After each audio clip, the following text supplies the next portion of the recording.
imamo zadovoljstvo da čujemo doktora Jonga Sunga, zamenika istraživača Kineskog centra za istraživanje savremenog sveta, koji će nam predstaviti referat Narodi sa zajedničkom sudbinom napredne verzije sveopšteg sveta i razvoja. So, distinguished Mr. President, dear colleagues, good afternoon. It's my great pleasure and honor to be here in Beograd and have this opportunity to exchange opinions with all of you.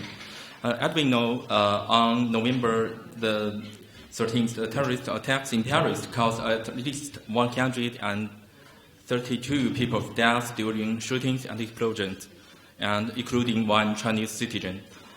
Paris, such a peaceful city and a home of art, has been turned into a city full of tears, but also courage. There is currently a serious concern within the international society regarding peace of the world.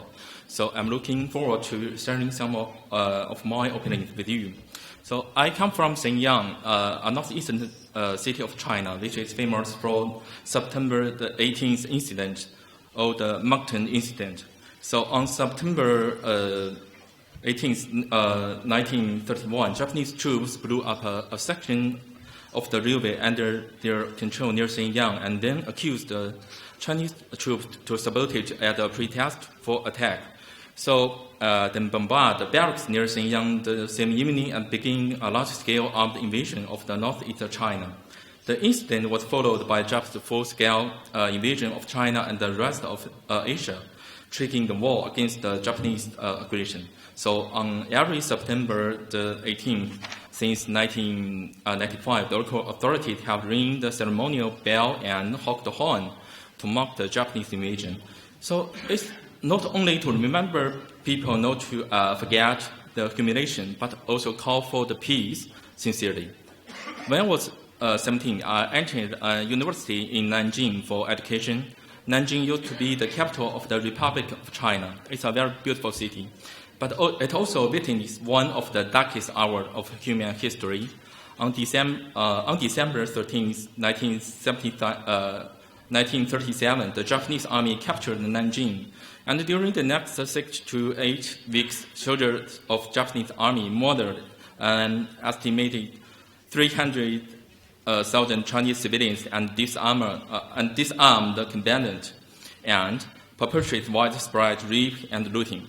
So if you had the chance to go to the Nanjing, may you visit the Nanjing Memorial Hall, and everyone will feel heartbreak.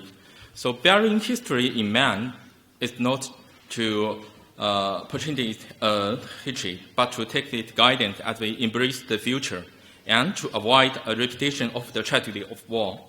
The experience of invasion and partial colonization, the fact that China suffered a century of humiliation, so it is likely to console Chinese people to cherish peace as other nations, if not more.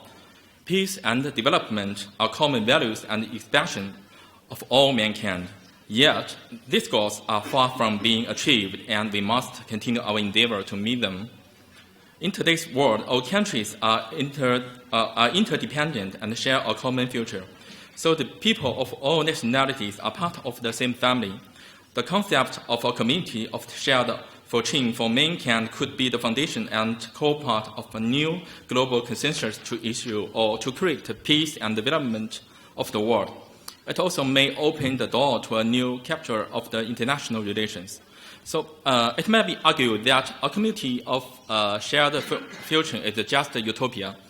The Tower of the Babel foreshadows the chaos of the current world. Moreover, given the extremely complicated historical, cultural, and political diversity throughout the world, it seemed impossible to create a sense of community.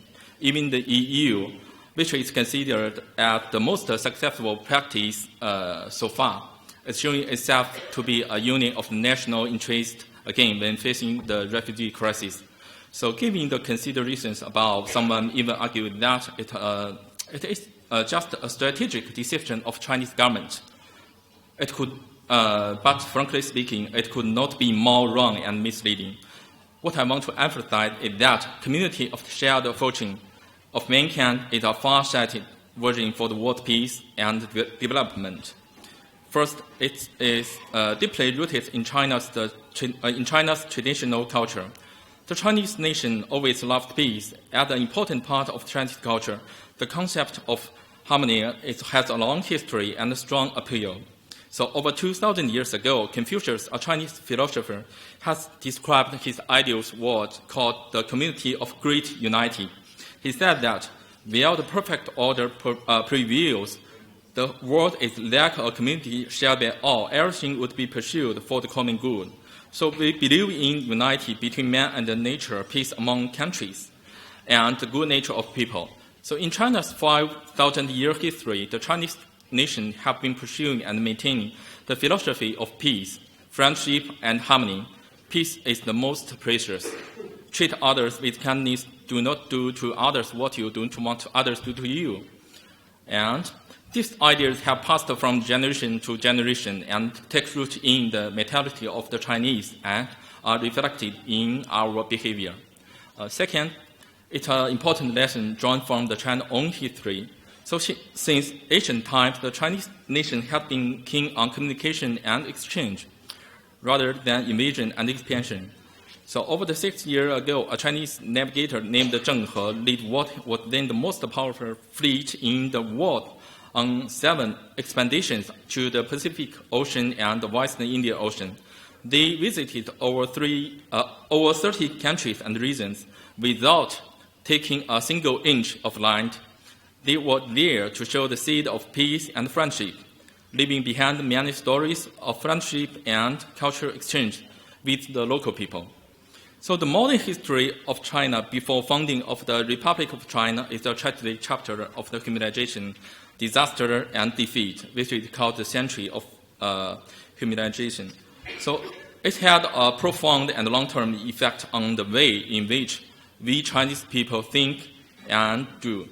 The Chinese people, who have been through such trials and tribulations, cherish peace and want to live in harmony and share common development with the people of all other countries so that together we can seed, safeguard, and benefit from the peace.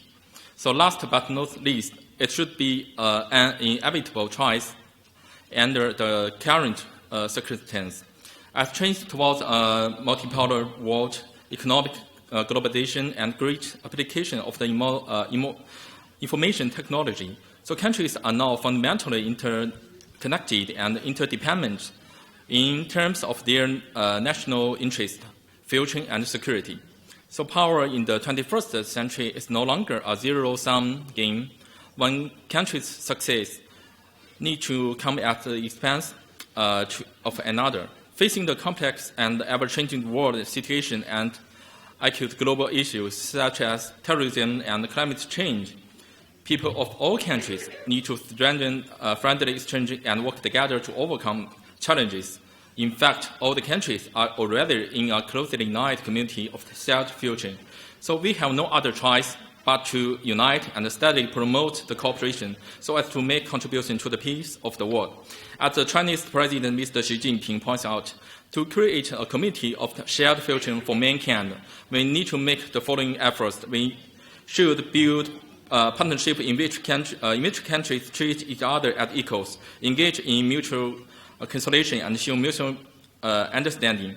We should create a security architecture featuring fairness, justice, joint contribution, and shared benefits. We should promote open, innovative, and inclusive development that benefits all. And we should increase the inter-civilization exchanges to promote harmony, inclusiveness, and respect for difference. And we should build an ecosystem that puts Mother Nature and green development first. It's not only a call, but also our Chinese promise. The Chinese people will, together with the other people, cherish and safeguard the hard-won peace. So I deeply know that the real world is not as rational as on paper. The truth of the matter is that you always know the right thing to do, but the hard part is doing it. But it's very clear that more is to be gained when we unite together. Together we can build a world characterized by peace and development. So it's all in our hands. And if there is something more that we can take from today's communication, I hope that is a commitment to continue this kind of communication going forward. So thank you very much and good luck to all of you.